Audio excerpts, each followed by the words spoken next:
तीन स्थान।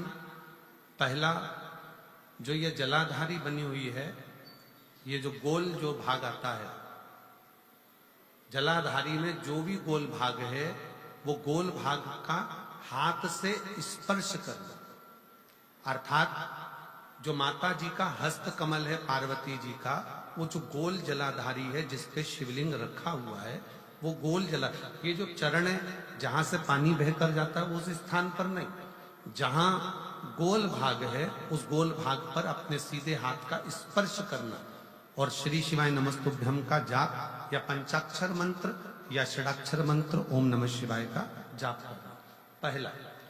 दूसरा स्थान, जहां से पानी बहकर जा रहा है उस स्थान का पानी जहां से बहकर नीचे गिरता है वो भाग पर अपने हाथ का स्पर्श, जहां से पानी बहकर नीचे गिरता है, जो जल आप चढ़ाते हो वो जल बहकर जो नीचे की ओर जाता है उसका स्पर्श, और पंचाक्षर या षडाक्षर या श्री शिवाय नमस्तुभ्यम मंत्र का जाप।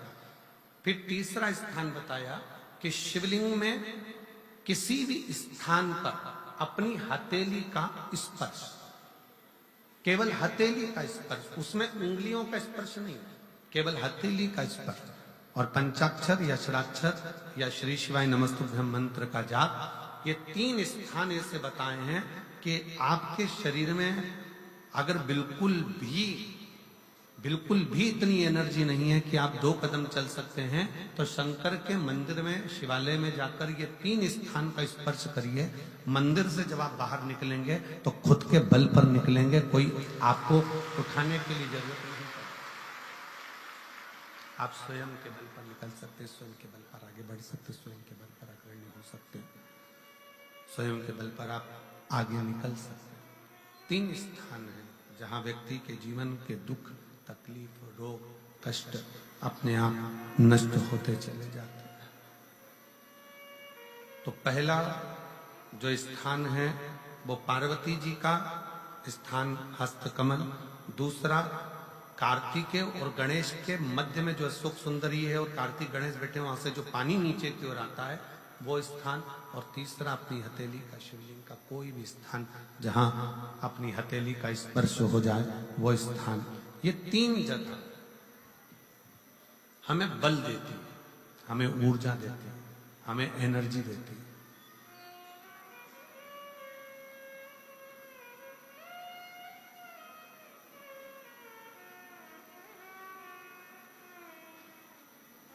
और एक निवेदन और,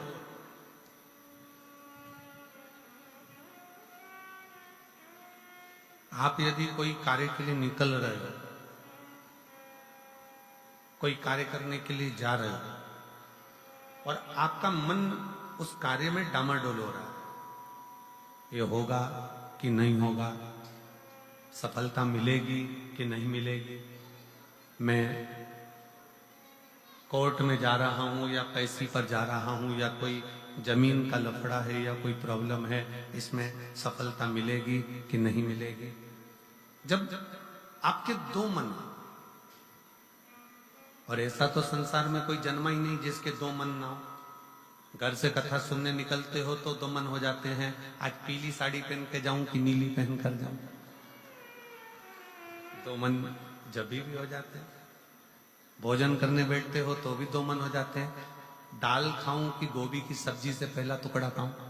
रोटी का पहला टुकड़ा जब तोड़ने का नंबर आता है तो सोच में आता है कि इससे खाऊं कि इससे खाऊं कि इससे खाऊं। 2 मन तो वहां पर भी। किसी के यहाँ शादी में गए, किसी के यहाँ शादी में पहुंचे और शादी में पहुंचकर वहां बहुत सारे स्टॉल लगे हैं, खाने की बहुत सारी व्यवस्था करी गई है। फिर 2 मन हो जाते हैं कि मैं पहले चाउमीन खाऊं कि पानी पतासा खाऊं, गोलगप्पा खाऊं कि छम्मक लड्डू खाऊं, कि मैं जलेबी खाऊं कि क्या पसा। मन 2 हर जगह।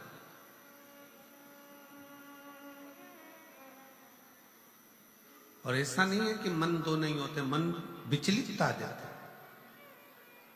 और शिव महापुराण की कथा कहती है कि कभी भी अगर कोई फॉर्म भर रहे हो, कोई एग्जाम दे रहे हो, कोई कंपटीशन एग्जाम में बैठे हो, या मेरे बेटे बेटी 10th और 12th का यदि एग्जाम दे रहे हैं तो अपना दो मन मत करो, तुम एक मन बनाओ कि मैं इस एग्जाम में बैठ रही हूं और मेरा विश्वास कहता है कि मैं शंकर पर पूरा भरोसा करती हूं और मैंने रात दिन पढ़ाई करी है तो मैं पास होकर मानूंगी, तो वो पास होकर ही मानूंगी।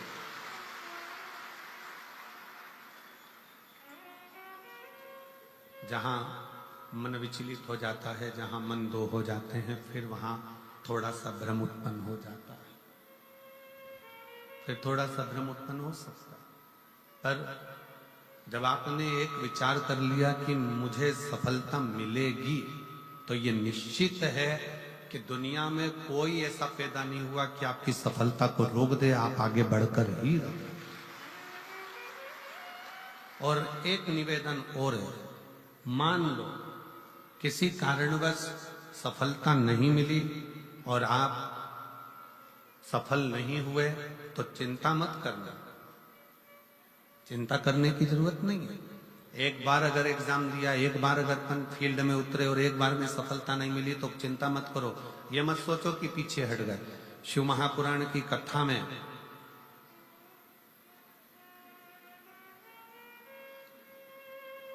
वन के अंदर भगवान शंकर अर्जुन को ज्ञान उपदेश दिए थे। जिस समय पर एक सुअर, जंगली सुअर भागता जा रहा था और उस समय पर जब बाण छोड़ा गया था, तब भगवान शंकर ने अर्जुन को उपदेश दिया कि अर्जुन, एक बार युद्ध के मैदान में अगर थोड़ा सा पीछे सरते हो तो टेंशन मत लेना, चिंता ना करा। एक कंपटीशन एग्जाम में आप बैठे हो, एक एग्जाम आप दे रहे हो और उस एग्जाम में सफलता नहीं मिल रही है। आपने एक बार परीक्षा दी, एक बार आपने नीट की तैयारी करी, एक बार आपने सीए की तैयारी करी, एक बार आपने अन्य तैयारियां करी और उसमें आपको सफलता नहीं मिली और आप उसमें उत्तीर्ण नहीं हुए और आपने मन दुखी कर लिया। अब मैं तो बताओ आगे ही नहीं बढ़ पाया। चिंता ना करें। भगवान शंकर का ये संवाद जो उन्होंने युद्ध के पहले अर्जुन को दिया है, एक सुअर को मारते समय, एक जंगली सुअर को मारते समय भगवान शंकर ने उपदेश दिया था, अर्जुन तीर को बहुत दूर भेजना है ना, तो तीर को थोड़ा सा पीछे खींचना पड़ेगा। उसी तरह यदि एक बार तुम्हें सफलता नहीं मिली, एक बार तुम उत्तीर्ण नहीं हुए, तो ये मत सोचना कि तुम उत्तीर्ण नहीं हो गए। भगवान शंकर ने तुम्हें लंबी दूर फेंकना चाहते थे, इसलिए तुम्हें थोड़ा सा पीछे खींच लिया है और चमकर करके। शिव ने, आपने बहुत मेहनत करी, आपने बहुत परिश्रम करा,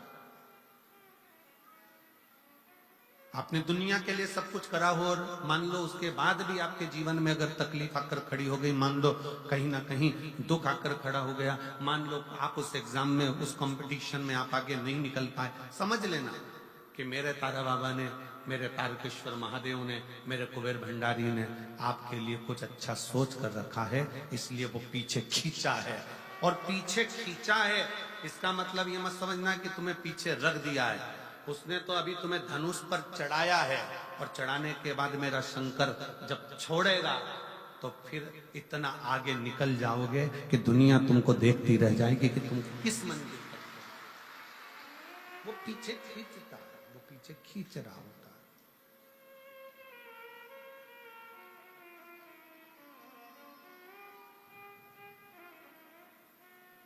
खूब मेहनत करो, खूब परिश्रम करो, खूब अच्छी लगन से कार्य करो और जितनी मेहनत से कर सकते हो उतनी मेहनत से करो। जब जिस समय पर तुम्हारा दो मन हो रहा हो, तुम्हें लग रहा हो कि मैं निकलूंगा कि नहीं निकलूंगा, तुम्हें लग रहा है कि ये एग्जाम में क्लियर कर पाऊंगा कि नहीं कर पाऊंगा,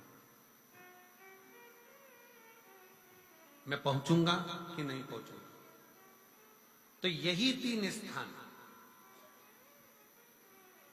यही तीन स्थान, तीन अक्षत को इन तीन स्थान पर ही रखा जाता है। जो तीन स्थान अभी आपको बताए हैं, एक माता पार्वती जी का गोल स्थान, हस्तकमल स्थान, दूसरा जहां से पानी बहकर नीचे की ओर जा रहा है उसी विराम स्थल पर, और तीसरा शंकर भगवान के शिवलिंग पर। ये 3 स्थान 3 अक्षत से पूर्ति कर दे।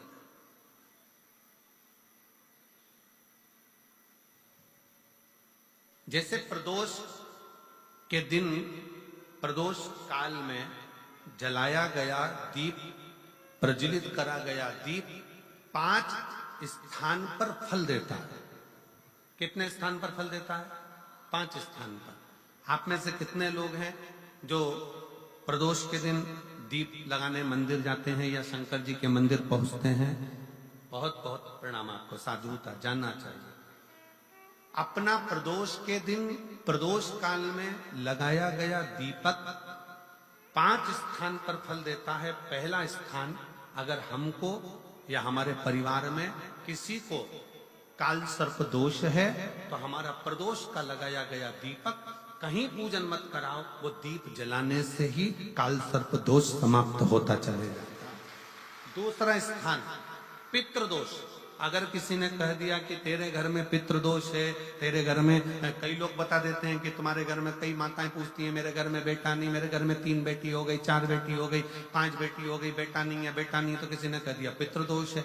अब तुम शंकर जी की पूजन कर रहे हो, शंकर जी पे जल चढ़ा रहे हो, शिव की स्तुति कर रहे हो, तो किसी किसी की यहाँ 3 बेटियों के बाद, 4 बेटियों के बाद, एक माता ने तो लिखा है कि उसके यहाँ 2008 में उसके घर में लड़की ने जन्म लिया था, या 2008 में उसके घर में बच्चे ने जन्म लिया था, लड़की ने। उसके बाद फिर लड़की ने जन्म लिया, और उसके बाद उसके घर में कोई पुत्र का योग नहीं बना। तब उसने प्रदोष के समय पर शाम को दिया लगाना प्रारंभ करा, और 2008 में बच्ची जन्मी थी, और अब 2024 में उसके घर में लड़के ने जन्म लिया।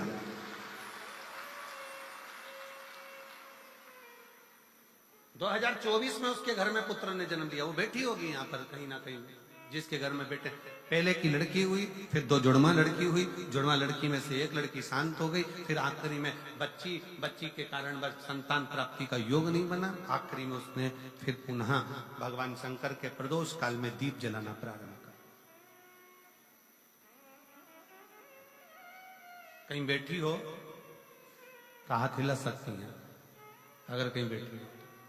कितना कितना विचित्र कर्म है, जरा विचार करिएगा कि प्रदोष काल का लगाया गया दीपक, प्रदोष काल, प्रदोष के दिन, प्रदोष काल का जो दीपदान होता है वो सरल नहीं होता, वो सहज नहीं होता।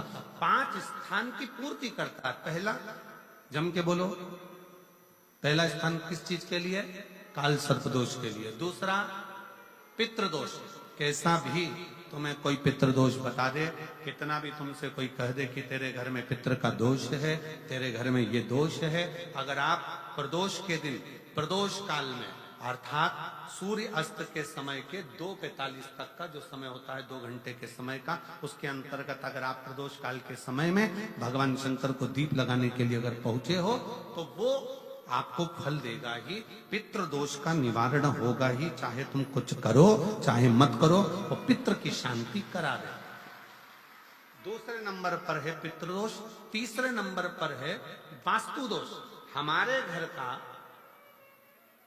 अब एक बहुत बहुत सावधानी से श्रवण करने वाला विषय है।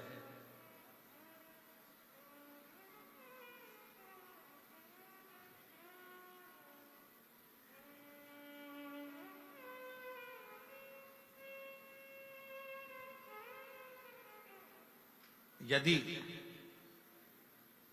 वंश की वृद्धि नहीं है,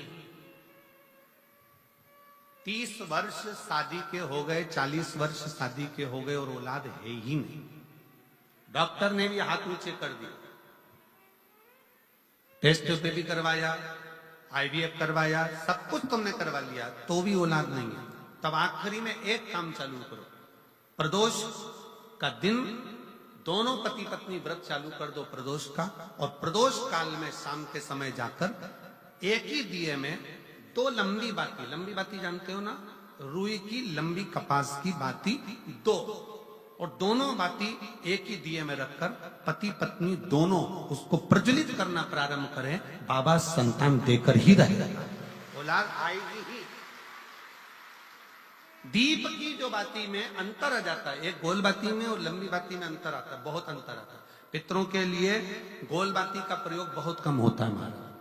देवी जी के लिए, माता रानी के लिए, जगत जननी के लिए गोल बाती का प्रयोग बहुत कम होता है हमारा, ध्यान रखिएगा। एक पितर के लिए, एक जगत जननी जगदम्बा दुर्गा भवानी के लिए गोल बाती का प्रयोग कम होता है, लंबी बाती का प्रयोग ज्यादा। क्यों? क्योंकि हमारे घर के कुल देवी और हमारे घर के पितर हमारे वंश की वृद्धि करें, इसलिए लंबी बाती रखी जाती है, जिससे हमारा वंश बहुत लंबा चले, बहुत उन्नति की ओर बढ़े, इसलिए लंबी बाती का प्रयोग किया। शिव महापुराण की कथा करती है 5 जगह पर हमारा जलाया गया एक दीप जो प्रदोष के दिन प्रदोष काल में लगाया जाता है, 5 जगह पर भारी पड़ता है। पहले नंबर पर जम के बोलते जाओ, काल सर्प दोष। दूसरे नंबर पर पितृदोष। तीसरे नंबर पर घर का वास्तु दोष। हमारे घर में कितना भी वास्तु दोष है, कोई ने कह दिया यहाँ बाथरूम नहीं बनना थी, यहाँ पर शौचालय नहीं बनना था, यहाँ सीढ़ी नहीं बनना थी, वो सीढ़ी वहां बनना थी, ये सीढ़ी वहां बनना थी। तुम पूरा घर तोड़वा के देख लो, उसके बाद में जैसा वास्तु वाले वैसा करा कर देख लो, उसके बाद भी तुमको शांति नहीं मिले तो समझ लेना कि तुम्हारे घर में अब वास्तु दोष तो तुमने दिखाकर समाप्त कर लिया, फिर भी वो समाप्त नहीं हो रहा, तो प्रदोष काल का लगाया गया प्रदोष के समय का दिया आखिरी में वास्तु दोष को भी समाप्त कर देता है और उसमें भी फल प्रदान करता है। काल सर्प दोष, पितृदोष, वास्तु दोष। चौथे नंबर पर 1 रुपया कमाया, 1.25 रुपये खर्च हुआ, पैसा आया गया। ये चौथे नंबर का व्यापार में थोड़े दिन दुकान अच्छी चली, थोड़े दिन बैठ गए, थोड़े दिन काम चला, थोड़े दिन बैठ गए, गाड़ी चली थोड़े दिन फिर बैठ गए, अर्थात हमारी फैक्ट्री थोड़े दिन चली फिर बैठ गए, कहीं ना कहीं तकलीफ, थोड़े दिन खाते थोड़े दिन रोते वाला चल रहा है। तो प्रदोष काल का, प्रदोष के समय का दिया इस दुख को समाप्त कर कर रेगुलर एक जैसी सांझी, एक जैसी लक्ष्मी की वृद्धि करते चले गए, प्रदोष काल का। और 5वें नंबर का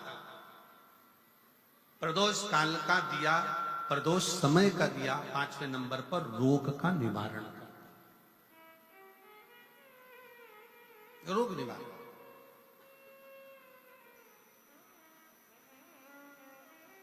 ये 5 स्थान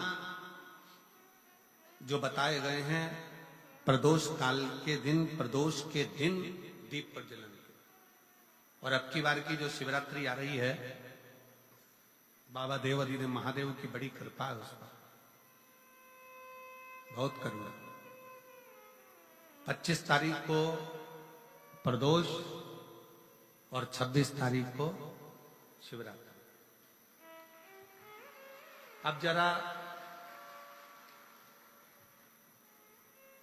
प्रदोष के पर्यांत की, प्रदोष के बाद की बिल्कुल लगी हुई पीठ से जो शिवरात्रि होती है, वो शिवरात्रि अगर उस शिवरात्रि का व्रत, साधना, तप, भजन, संसार का मनुष्य कर लेता है तो जिंदगी में उसने कोई व्रत किए ना किए हो, अगर एक व्रत शिवरात्रि का, प्रदोष की पीठ से लगी हुई शिवरात्रि का अगर कर लेता है तो उसको पूरे जीवन के व्रत का पुण्य फल प्राप्त हो।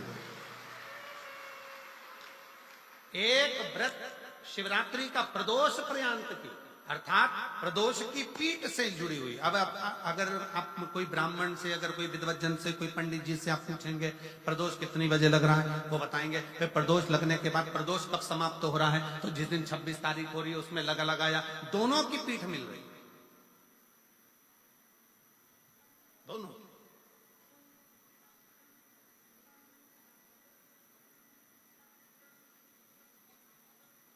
करो व्रत।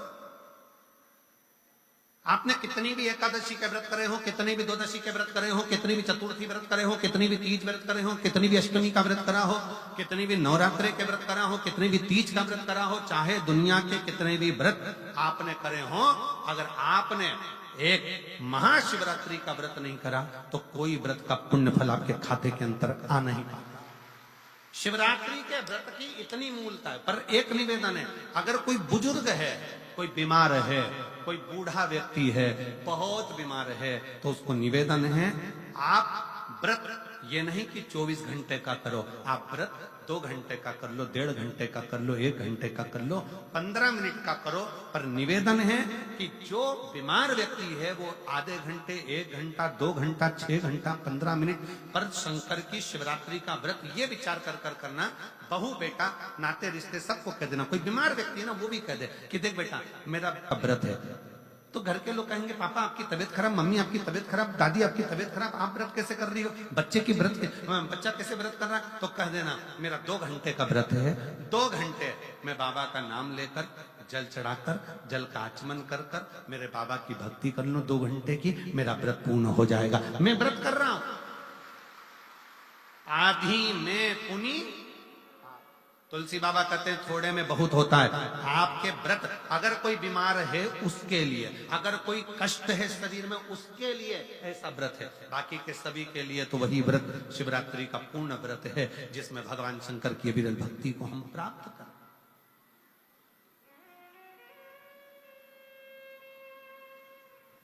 और शंभो शरणे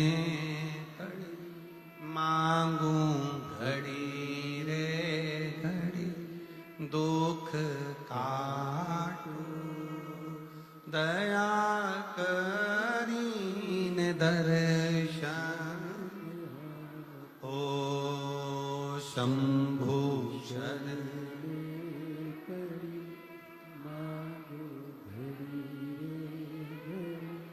दुख काटू दया करीन दर्शन।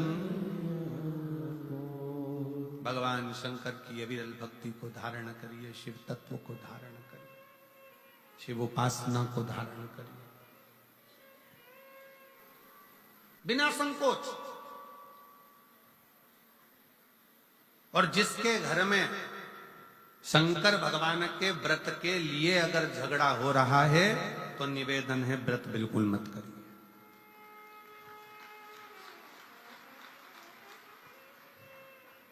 पति पत्नी का झगड़ा हो रहा है, पति कह रहा है क्या शंकर शंकर लग रहा है, अपने को शिवरात्रि के दिन शंकर जी का अपमान नहीं सुनना।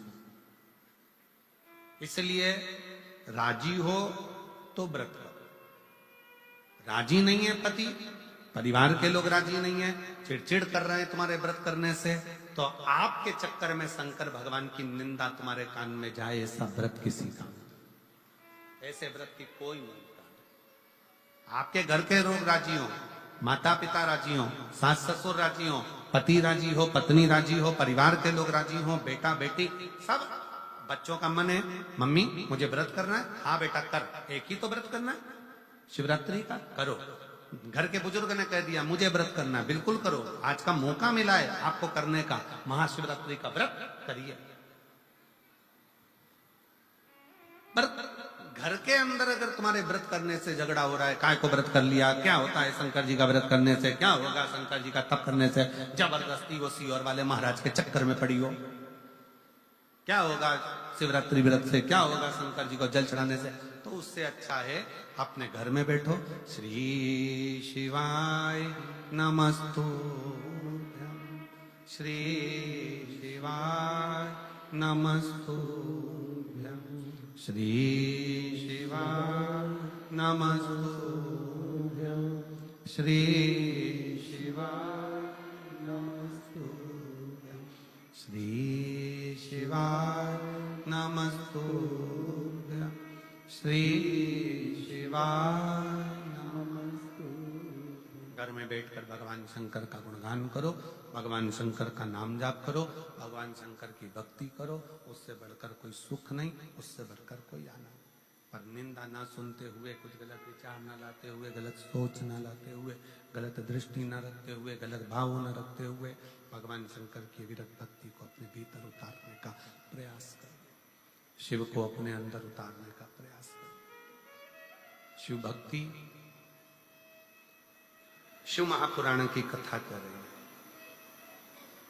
3 स्थान का स्पर्श रोग का निवारण कर देता है।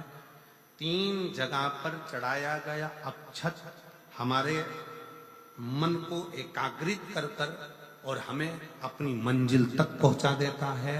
और प्रदोष और शिवरात्रि के मिलन का महोत्सव हमारे जीवन को आनंदता देता है, आनंद।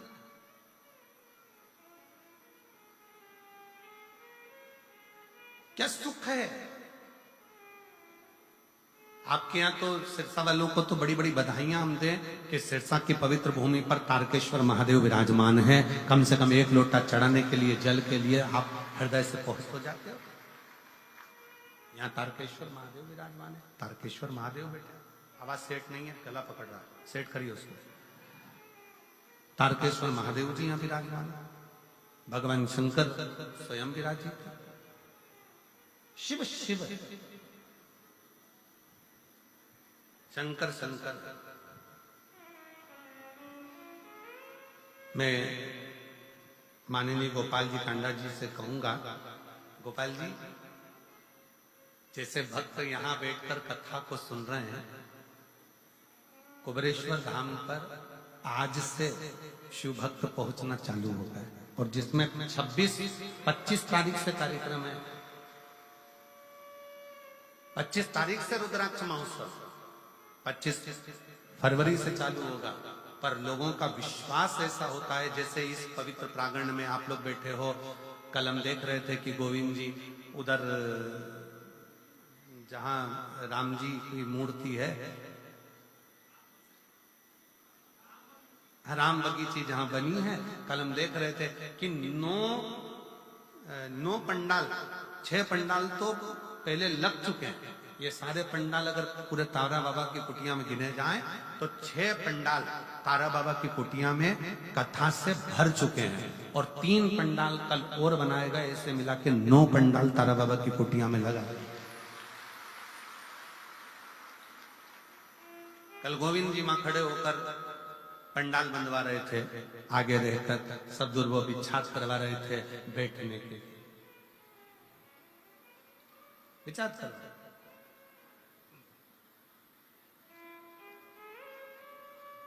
और कितना समर्पण।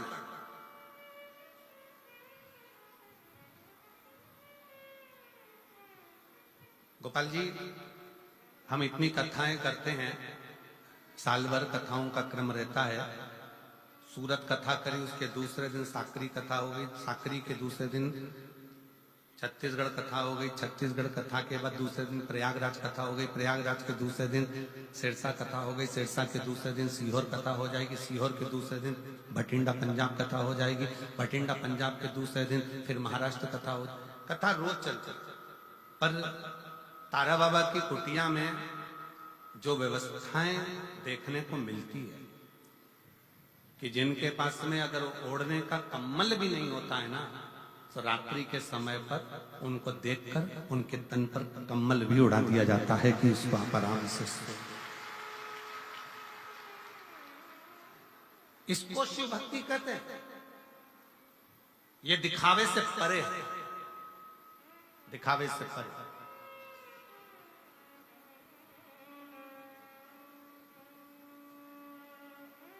इसी को शिव तत्व कहते हैं, इसी को शिव।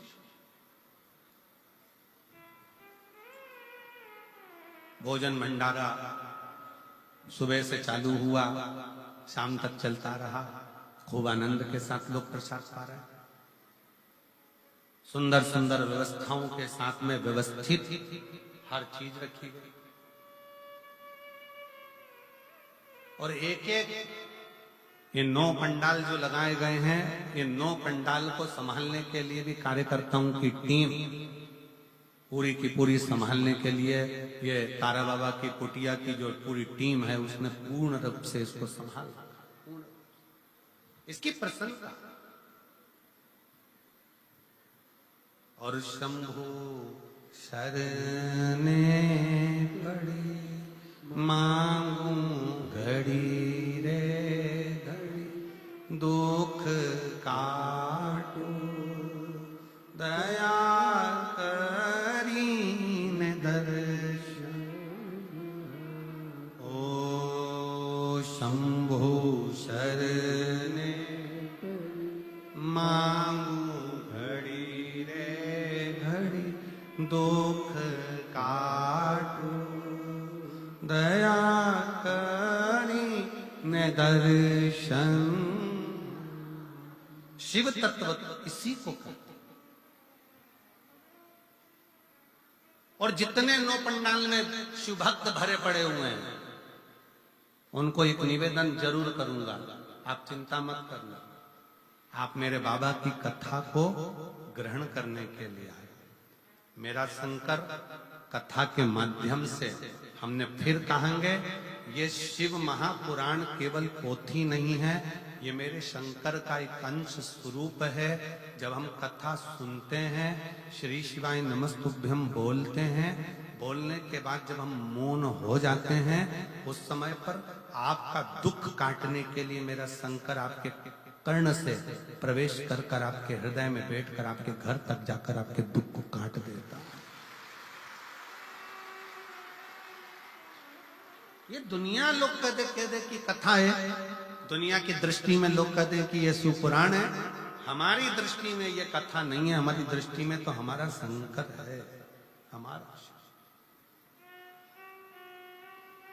शिव है।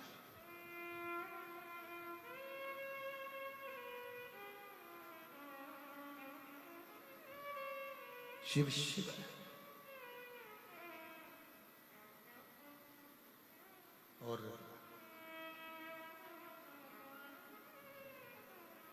जो दिल से मांग लिया, जिसने दिल से कह दिया, जिसने दिल से पुकार लिया, शिव आ गए। ब्रह्मा ब्रह्मलोक में रहते हैं, भगवान विष्णु बैकुंठ में रहते हैं। उनको आने में देरी हो सकती है, पर मेरा शंकर इसी पृथ्वी पर रहता है, इसी भूमंडल में रहता है, इसी ब्रह्मांड में, इसी पृथ्वी पर मृत्यु लोक का देव अधिदेव महा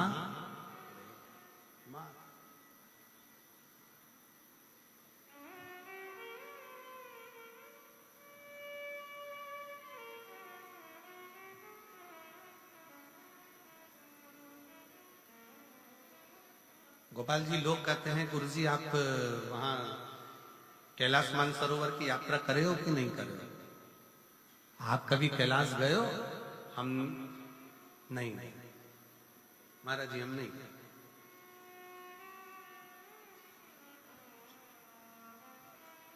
हम नहीं गए।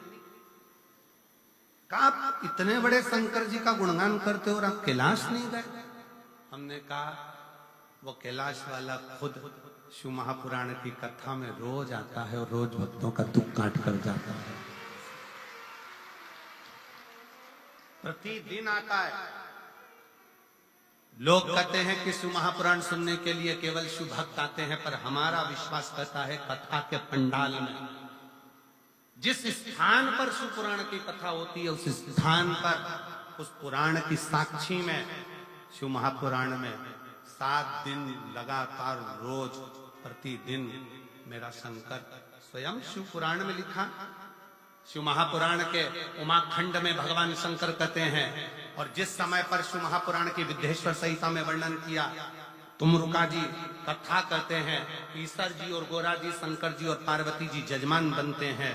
यजमान बनने पर जब कथा विराम होती है, विराम के समय पर तुमरुका जी से शंकर भगवान कहते हैं कि आपने कथा बाची है तो आपकी दक्षिणा क्या?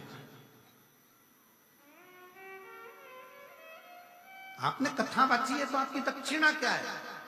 तब उस समय पर तुमरुका जी कहते हैं भगवान शंकर जी से, ईश्वर जी गोरा जी से, हमको अगर दक्षिणा देना है मेरे विश्वनाथ, तो दक्षिणा ऐसी दीजिए कि जिस स्थान पर शिव महापुराण की कथा हो, आप कैलाश और काशी छोड़कर उस स्थान पर 7 दिन विश्राम कीजिए। ये ईश्वर जी और गोरा जी ने भगवान तुमरुका जी को वचन दिया है, तुमरुकेश्वर को वचन दिया है, तुमरुका जी को वचन दिया कि जहां शिव महापुराण की कथा होगी उस स्थान पर मैं विराजमान रहूंगा।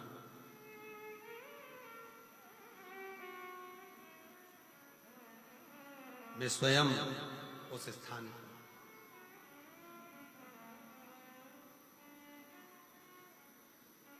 और कितनी विचित्र शिव महापुराण की कथा का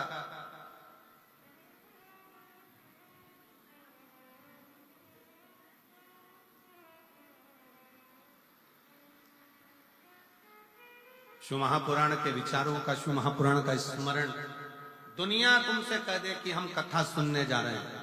मेरी जीजियों, अगर आपके घर के लोग पूछें कि कहाँ जा रही हो तो कहना शंकर भगवान से मिलने के लिए, उसको निमंत्रण देने के लिए जा रही हूं, मेरे घर पर पधारना, मेरा दुख निकलना, मेरा कष्ट निकलना। एक पत्र है, देखिए।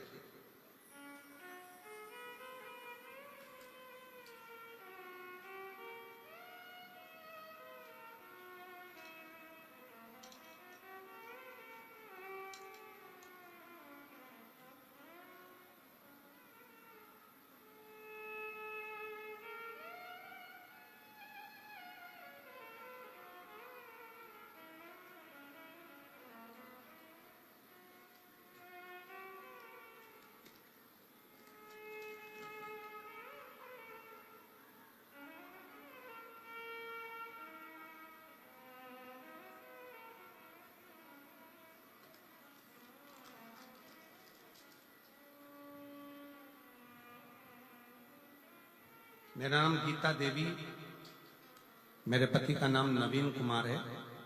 मेरा गांव गंगवा, जिला हिसार की रहने वाली है।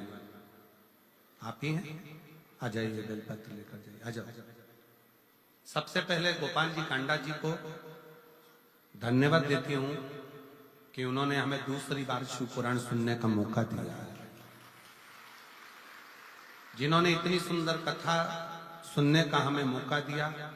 एक लोटे जल व शिव कथा का क्या वर्णन करूं गुरुदेव। 2018 से सरकारी नौकरी की तैयारी कर रही थी, पर बाबा ने मुझे आज 2024 में सरकारी नौकरी दी है। गुरुदेव, मैंने जितनी जगह पर अभी ज्योतिषियों को दिखाया, सबने कहा था कि तुम्हारी किस्मत में सरकारी नौकरी नहीं है। मैंने आस छोड़ दी। तब एक बार मैं अपने माई के गांव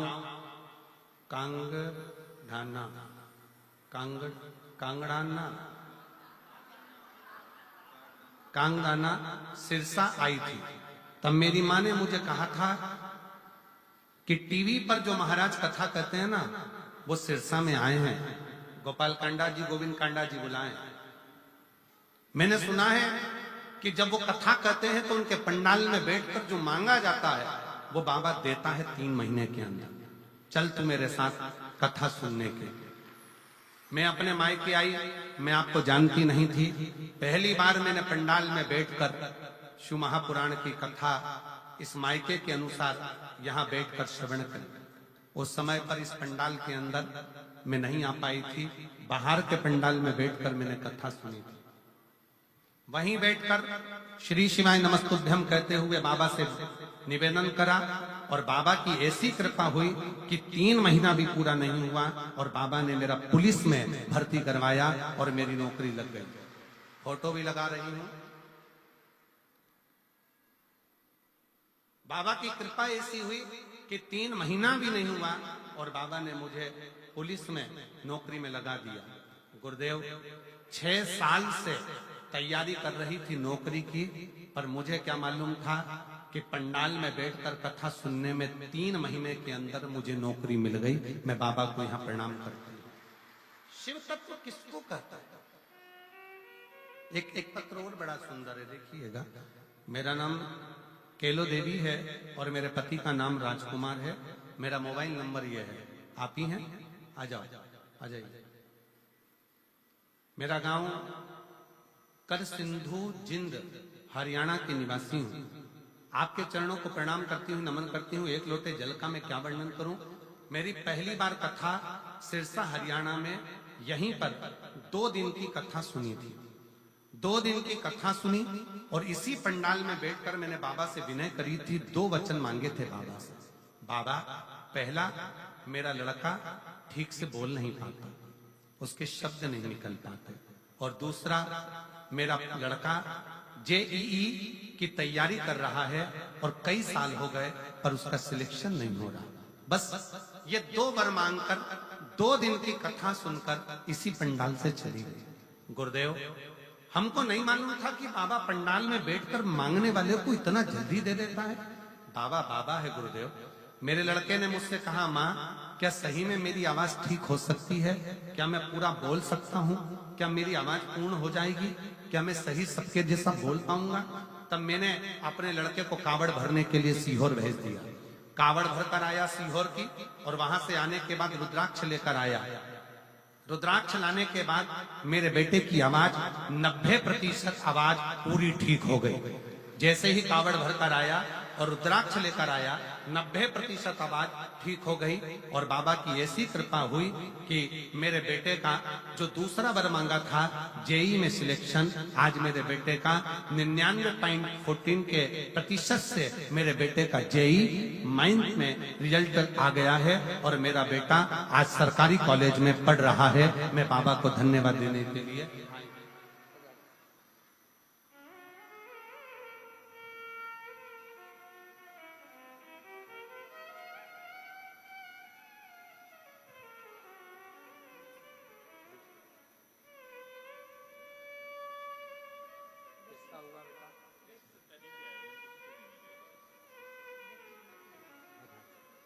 बेलपत्र उनको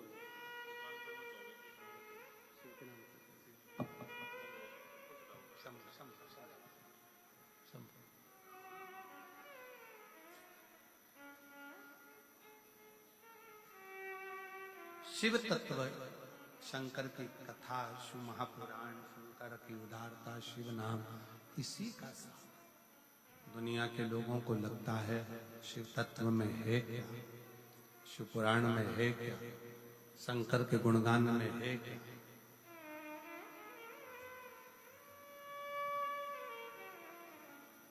और मैंने तेरे ही भरोसे बाबा, तेरे ही भरोसे हवा बिच उड़ती जावांगी बाबा, डोर हथो छठी ना मैं कटी जावांगी भोले, मैं तेरी शंभो, मैं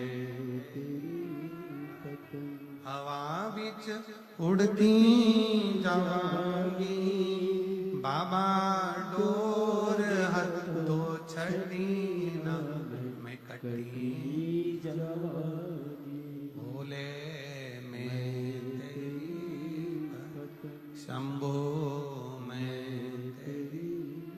दुनिया कहे कि ये केवल पुराण है, दुनिया कहे कि ये केवल शिव कथा है, दुनिया कहे कि ये केवल शिव महापुराण है, तो आप माने ना, ये केवल पुराण नहीं है, ये शंकर का एक प्रतिबिंब स्वरूप है, शिव का एक प्रतिबिंब स्वरूप, शंकर भगवान का एक स्वरूप है। आप कहीं पर भी बैठे हो, जिस स्थान पर बैठे हो उस स्थान पर बैठकर शंकर भगवान के नाम का उच्चारण, शिव के नाम का स्मरण, शिव भक्ति का उच्चारण सुख देता, सुख प्रदान करता। एक प्रसंग बड़ा सुंदर आता है।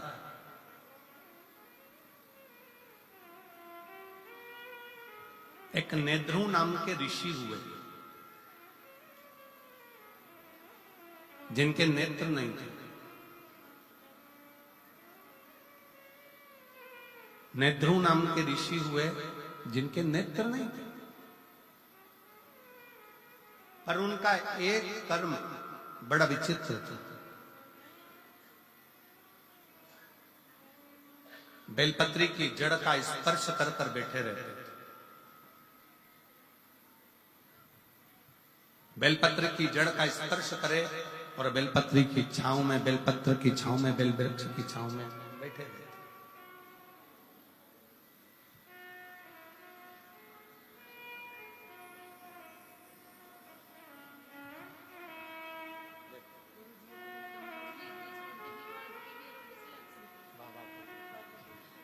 दीदी बोल रही हैं, हमने उम्मीद छोड़ दी थी कि बेटे की आवाज की भी और सिलेक्शन की भी, और बाबा ने आवाज भी दी और सिलेक्शन भी दिया। बहुत अच्छा, खुश होकर, खुश हो, अच्छा खुश होकर जाओ, अच्छा खुश होकर जाओ, आंसू बच के जाओ, रोते नहीं जाते, खुश होकर जाओ।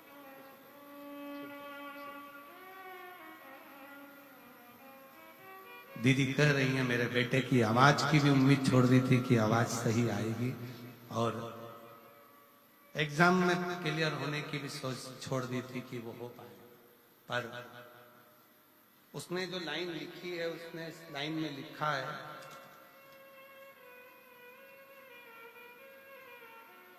क्या सही में शिव महापुराण का पंडाल क्या शिव पुराण का पंडाल होता है? हमको तो लगता है कि यहाँ स्वयं शंकर अपनी हाजिरी बजाता है और झोली भर कर जाता है, स्वयं शिव देव।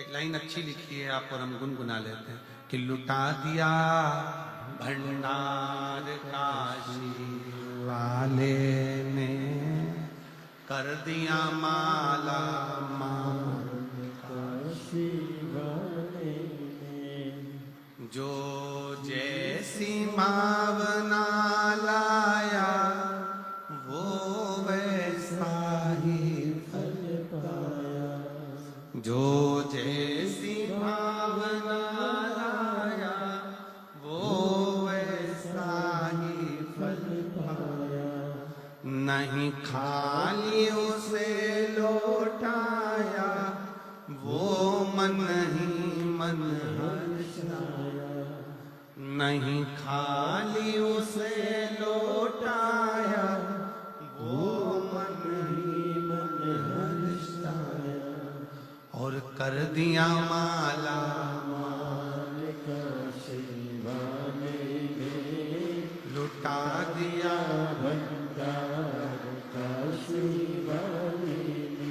जो जिस कामना से आता है, जिस भाव से आता है, बाबा उसको देकर जाता है,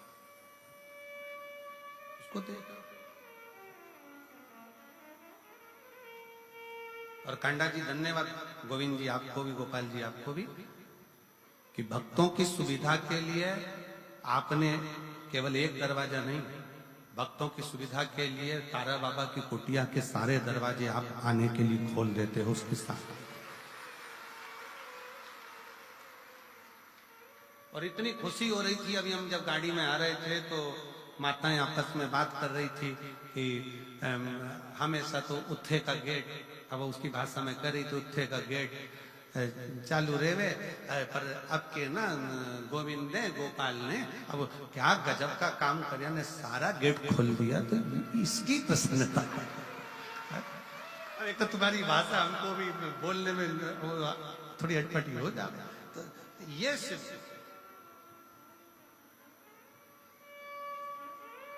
शिव कृपा, खुशी होती है। आप लोग जब बड़े सहजता के साथ, बड़े आनंदता के साथ, मस्ती में अलमस्त होकर, शंकर की बेटी होकर, शंकर के बेटे होकर जब शिव पुराण की कथा को सुनते हो ना, तो लगता है कि शिव आपके हृदय में विराजमान है और शिव आपका कल्याण कर। ये बोल बम का नारा है, बाबा है, शिव कृपा करे, करुणा करे, दया करे। शिव एक नेत्रु नाम के ऋषि जिनके नेत्र, उनके नेत्र नहीं, नेत्रु ऋषि के नेत्र, नेत्रों से दिखता नहीं है। बेलपत्री की जो जड़ है, उस बेलपत्री की जड़ को पकड़ कर बैठे रहते हैं, बेलपत्री की जड़ को पकड़े रहते हैं, बस वहीं बैठे रहते हैं, नेत्र नहीं है उनके। अब जहां वो रहते थे उसी के नजदीक में 5 या 7 गांव छोड़कर एक शारदा नाम की एक स्त्री रहती, और वो शारदा नाम की स्त्री अपने एक बेटा, एक बेटी और उसका पति साथ में निवास करते, साथ में रहते। साथ में निवास करते, साथ में रहते रहते रहते समय बीत गया। कुछ मित्रों की संगत शारदा के पति को लगी।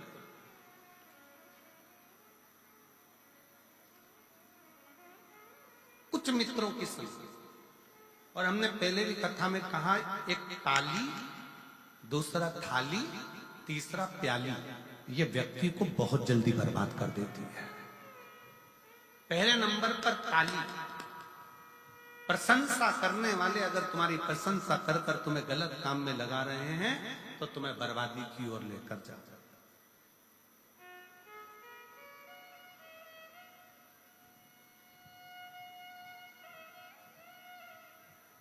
प्रशंसा करने वाले अगर तुम्हें प्रशंसा करके धर्म में लगा दे, सत्कर्म में लगा दे, भजन में लगा दे, कीर्तन में लगा दे, कथा में लगा दे, तो समझ लेना कि तुम्हारा कल्याण हो रहा है। पर प्रशंसा करने वाले ताली बजाकर प्रशंसा कर कर कर तुम्हें अगर गलत काम में लगा रहे हैं तो वो श्रेष्ठ थाली। पहले नंबर पर ताली, दूसरे नंबर पर थाली। जिसको घर का भोजन अच्छा ना लग रहा हो और होटल का भोजन अच्छा लग रहा हो, समझ लेना कि धीरे धीरे तुम्हारा बर्बादी का सिरा चालू हो चुका है। घर के भोजन में जो सुख है वो बाहर के भोजन में सुख उत्पन्न नहीं हो सकता। जो घर के भोजन में आनंद है, घर के भोजन में जो सुख है, घर के भोजन में जो आनंद है, वो बाहर के भोजन में प्राप्त नहीं हो सकता।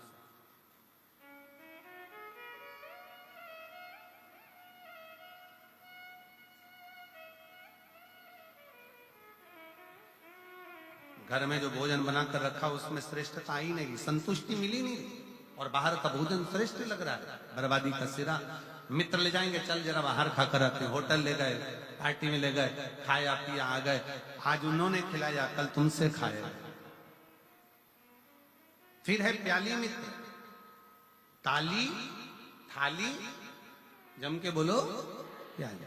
ये पीने वाले जो होते हैं ना, तुमको, तुम्हारे बच्चों को पहले लेकर जाएंगे, साथ बिठाएंगे, घुमाएंगे, फिराएंगे, रंग ढंग दिखाएंगे, एंजॉय कराएंगे, अपने पैसे से पहले तुम्हें पिलाएंगे, फिर जब तुमको लत लग जाएगी तब तुम्हारे पैसे से वो आप पिएंगे और तुम्हें एक दिन बर्बाद कर कर चौराहे पर बिठा देंगे। ये बर्बाद कर, तीनों से बचिए। ताली प्रशंसा करने वालों से भी बचिए, थाली होटल का भोजन कराने वालों से, गलत भोजन कराने वालों से, मांसाहार कराने वालों से, वेश्यावृत्ति कराने वालों से, जुआ खेलने वालों से या अन्य व्यसनों में डूबने वालों से थोड़ा बचा। अगर गलत संगत अगर है तो वो हमें बर्बाद कर। और कोई कहता है कि गुरुजी वो हमारे परिवार के लोग ऐसा कर्म कर दिया और वो ऐसा, तो हमारा निवेदन है ऐसा नहीं कि आप परिवार छोड़ दोगे, घर छोड़ दोगे, कुटुंब छोड़ दोगे। आप तो इतना करो ना कि पानी से मिट्टी और मिट्टी से पानी दोनों ही कीचड़ मचा रहे हैं, तो दोनों की दूरी ही श्रेष्ठ, दोनों की दूरी श्रेष्ठ। आज के जमाने में किसी से कह दो भगवान की कथा सुनो, भजन सुनो, कीर्तन सुनो, मंत्र जाप सुनो, स्मरण करो, भगवान का भजन करो, अभी कोई उम्र है, बुढ़ापे में करेंगे, और मालूम पड़े बुढ़ापे में प्राण निकल गए, उससे पहले निपट गए, तो कोई भरोसा है? पहले तो गारंटी भी थी कि 100 में जाओगे, आज के समय में तो खसक के 80 पे आ गए, और 80 में भी अभी कोई भरोसा नहीं है। चलते चलते लड़की, एक दुल्हन इंदौर में अपनी शादी में महिला संगीत में नाच रही थी और दुल्हन मर गई। अभी हमारे एक शाहपुर के पास में एक दूल्हा घोड़ी पर बैठा हुआ था, वीडियो देखा होगा आप लोगों ने, घोड़ी पर बैठा, और दूल्हा घोड़ी पर बैठा और बस उतरने ही वाला था और प्राण छूट गए। जीवन का क्या ठिकाना है, किसको मालूम कौन की मृत्यु कब आएगी, कौन मरेगा कब, कैसे मरेगा, किसका ठिकाना है, किसको मालूम।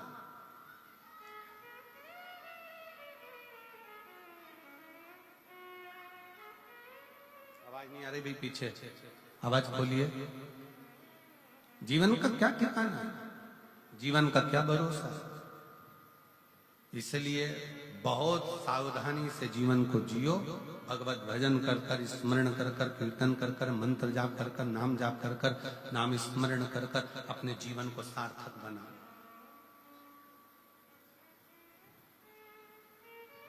और मिलती है शिव नाम की दौलत कभी कभी, होती है अपने सिरसा में शिव पुराण कभी कभी। बड़ी मुश्किल से हो।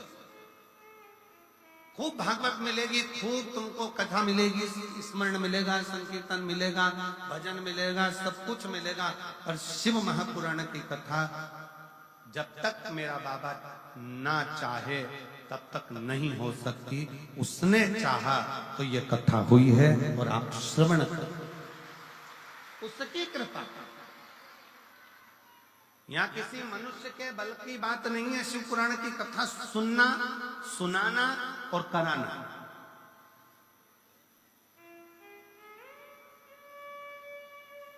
हमारी सामर्थ्यता नहीं है कि हम शिव पुराण की कथा बाच दें।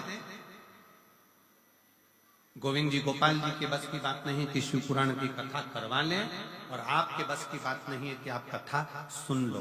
कथा कराने वाला भी तारा बाबा है, कथा बाचने वाला भी तारा बाबा है, और कथा सुनने वाला भी तारा बाबा है। वो करा रहा है, कर रहे हो, सुन रहे हो, वो उसकी सामर्थ्यता अपनी नहीं है।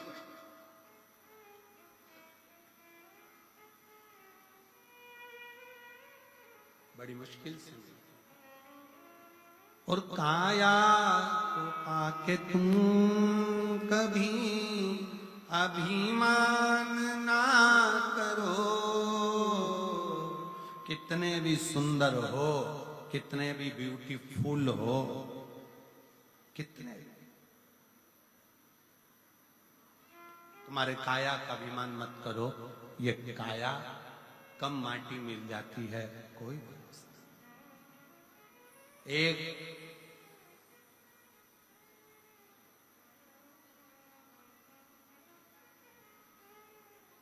बीमा कराने की भी एक उम्र होती है।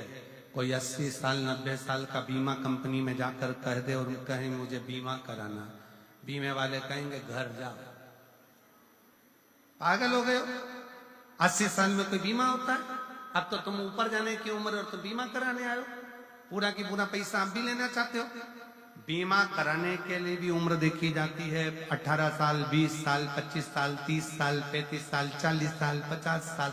50 साल के बाद बीमा वाला भी 50 बार सोचता है कि बीमा करूं कि नहीं करूं। जैसे बीमा कराने की उम्र होती है, उसी तरह ब्यूटी पार्लर जाने की भी उम्र होती है।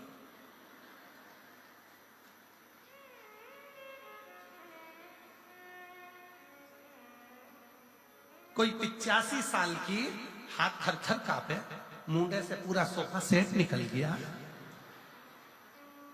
खिड़कियां खराब हो गई, गेट दोनों बेकार, मशीन से काम चल रहा, पूरा चेहरे पर सल पड़ा, हाथ पूरे कमजोर, कपड़े ऐसे लग रहे जैसे हैंगर पे टांग दिए, और पूरा शरीर बेकार। और फिर उसको घर की बहुएं ब्यूटी पार्लर में ले जाकर बिठा दी, और फिर पार्लर वाली ने कहा मुंह ऊपर करो। अब ऊपर भी करे तो अब गर्दन भी कब तक जवानी अवस्था हो तो ठहरी रहे, बुढ़ापे में फिर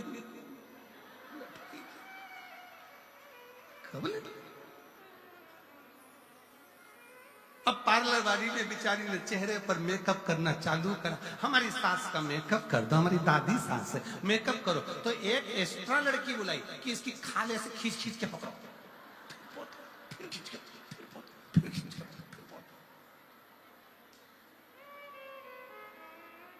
अब पूरा मेकअप निकल गया।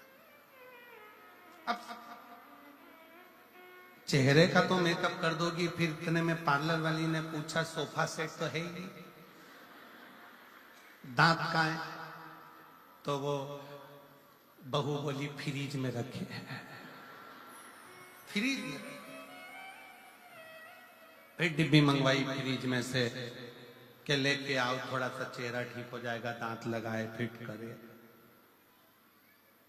अब इतने में 95-80 साल की डोकरी बोली बूढ़ी अम्मा, लेंस लगा दो आंख,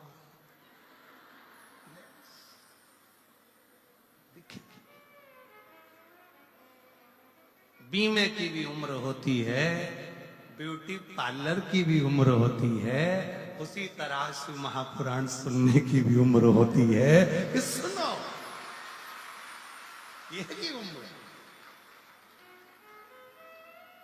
शरीर साथ देगा नहीं, और कथा में जाकर बैठ भी जाओगे तो मन लगेगा नहीं, तो क्या मतलब कि काया को पाके तुम कभी अभिमान ना करो, काया को पाके तुम कभी अभिमान ना करो, माटी में मिल जाती है ये काया कभी कभी,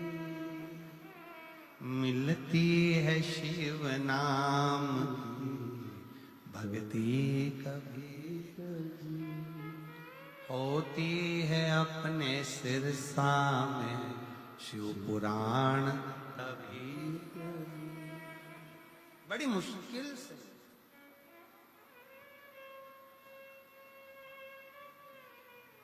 और बेटों को पाके तुम कभी अभिमान ना करो, बेटों को पाके तुम कभी अभिमान ना करो, बन जाते हैं पड़ोसी बेटा कभी कभी, बेटी को पाके तुम कभी अभिमान ना करो, बेटी को पाके तुम कभी अभिमान ले जाते हैं जमाई भी बेटी कभी कभी, होती है अपने सिरसा में शिव पुराण कभी कभी। मिला मौका, बीमे की उम्र होती है 70-80 में बीमा नहीं कराया जाता, ब्यूटी पार्लर की उम्र होती है, पार्लर भी जब थोड़ा ठीक हो तभी कराया जाता है। उसी तरह भजन की शिव पुराण की भी उम्र है।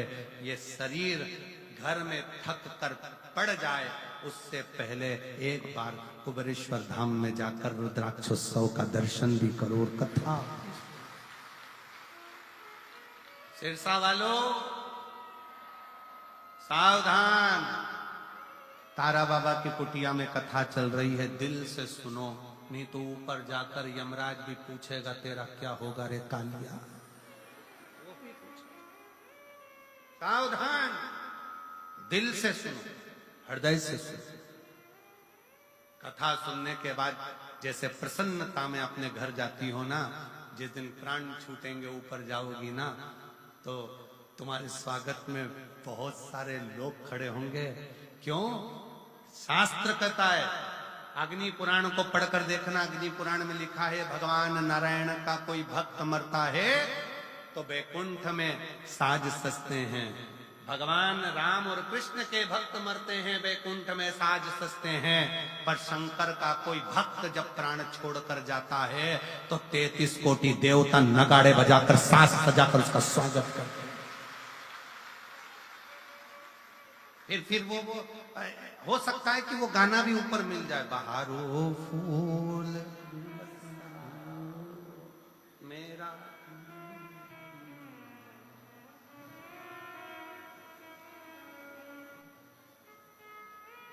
चांदनी रागनी गाओ,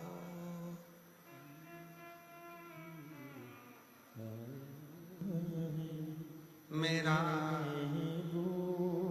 ये शिव तत्व भगवान शंकर का जब भक्त आता है, स्वयं जगत जननी कह रही है, पार्वती जी से शंकर भगवान कहे, पार्वती मैं कैलाश और काशी में रहता हूं, कैलाश में मेरा तप स्थली है और काशी में मेरा घर है, पार्वती तुम और मैं इस कैलाश की भूमि को छोड़कर काशी में रहते हैं।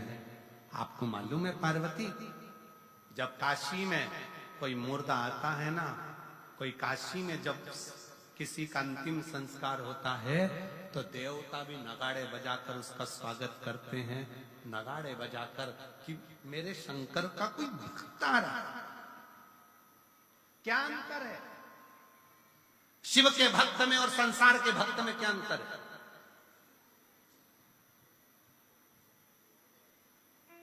कोई भक्त मरता है, वो मरने के बाद कहां जाता है? जम के बोलो, नरक की बैकुंठ? जम के बोलो जरा, बैकुंठ। और बैकुंठ में कब तक रखा जाता है उस भक्त को? जब तक उसका पुण्य चल रहा है। पुण्य चल रहा है, उसने जो पुण्य करा होता है तब तक बैकुंठ में रहने देते हैं। आपको होटल के 5 स्टार 7 स्टार होटल के रूम में कब तक रखेंगे? जब तक तुम्हारी जेब में 1000 की गड्डी पड़ी है, 500 का नोट की गड्डी पड़ी है, तब तक तुम्हें होटल के रूम में रखा जाएगा। और वेटर भी कहेंगे जी सर, सामान आदि ये वो सब। तुम्हारे जेब में 1000 की गड्डी, 500 की गड्डी जो तुम्हारे जेब में पड़ी है, 500 के नोट जो तुम्हारी जेब में पड़े हैं, उसके कारण बस तुमको उसी तरह बैकुंठ में भी कब तक रखा जाएगा जब तक तुम्हारा पुण्य तुमने जो करा है वो पूरा खर्च नहीं हो जाता। जैसे ही पुण्य समाप्त होगा, बैकुंठ से धक्का मारकर नीचे फेंक दिया जाएगा। भक्त बैकुंठ से वापस धक्का मारकर नीचे फेंक दिया जाता है, उसका पुण्य जब समाप्त हो जाता है। पर शंकर का भक्त, शंकर को 1 लोटा जल चढ़ाने वाला, शिव का नाम लेने वाला जब मर कर जाता है तो किसी की सामर्थ्यता नहीं होती कि डबल से नीचे भेज दे, वो शंकर का हो जाता है। शिव के भक्त का दूसरा जन्म नहीं होता। पार्वती जी ने शंकर भगवान को कहा था, क्या काशी में जो मरा है, काशी में जिसके प्राण छूटे हैं, वो दूसरी बार जन्म लेगा? शंकर भगवान कहे नहीं, मेरा भजन करने वाला, मेरा स्मरण करने वाला, मेरा मंत्र जाप करने वाला दूसरी बार जन्म नहीं। इसलिए सावधान, जितने भी सिरसा के रहवासी इस शिव महापुराण की कथा को सुन रहे हैं, आज कथा का कौन सा दिन है? तीसरा। कितने दिन की और बची? 4 दिन। समापन के दिन सुबह हो जाएगी, हम अपने घर, तुम अपने घर। 4 दिन की कथा और बची है। सिरसा वालों का भाग्य है कि कथा का रस तत्व ग्रहण करके अपने जीवन को उतारना और शंकर की भक्ति में ऐसे डूब जाना कि अगली बार जब बाबा अगर कथा कराए तो तुम्हारा भी पत्र यहाँ आए कि मेरे बाबा से मैंने मांगा था इसी पंडाल। और बहारो फूल, अरे गाओ गाओ। शिव का भक्त आया है, शंकर।